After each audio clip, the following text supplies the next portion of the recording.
حضور اقدس صلی اللہ علیہ وآلہ وسلم نے ارشاد فرمایا کہ قیامت کے دن ایک آواز دینے والا آواز دے گا کہ عقل مند لوگ کہاں ہیں؟ لوگ پوچھیں گے عقل مندوں سے کون مراد ہیں؟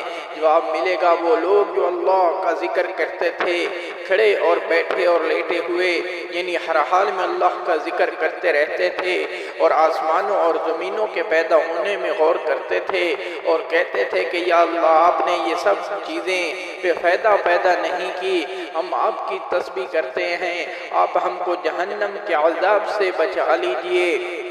اس کے بعد ان لوگوں کے لیے ایک جھنڈا بنایا جائے گا جس کے پیچھے یہ سب جائیں گے اور ان سے کہا جائے گا کہ ہمیشہ کے لیے جنت میں داخل ہو جاؤ۔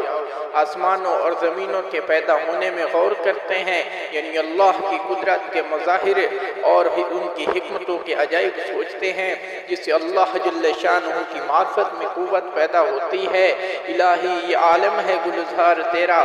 ابن ابی دنیا رحمت اللہ علیہ نے ایک مرسل روایت نقل کی ہے کہ نبی علیہ السلام ایک مرتبہ صحابہ کی ایک جماعت کے پاس تشریف لے گئے جو چپ چاپ بیٹھے تھے۔ حضور علیہ السلام نے ارشاد فرمایا کیا بات ہے، کس سوچ میں بیٹھے ہو؟ عرض کیا مخلوقات الہی کی سوچ میں ہیں۔ حضور علیہ السلام نے فرمایا کہ ہاں اللہ کی ذات میں غور نہ کیا کرو کہ وہ وراء الورا ہے، اور اس کی مخلوقات میں غور کیا کرو۔ حضرت عائشہ رضی اللہ تعالی عنہا سے ایک شخص نے عرض کیا حضور علیہ السلام کی کوئی عجیب بات سنا دیجئے۔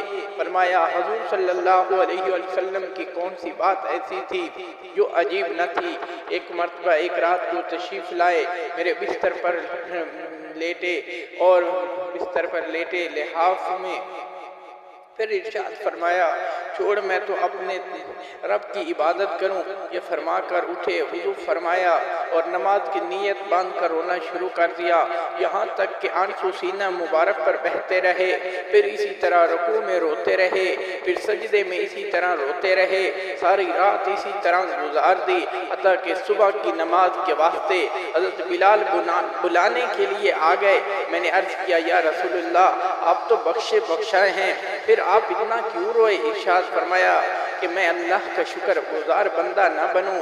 پھر فرمایا میں کیوں نہ روتا، حالانکہ آج یہ آیت نازل ہوئی ہے ان فی خلق السماوات والارض سے فاقنا عذاب النار تک تلاوت فرمائی، پھر فرمایا کہ ہلاکت ہے اس شخص کے لیے جو ان کو پڑھے اور غور و فکر نہ کرے۔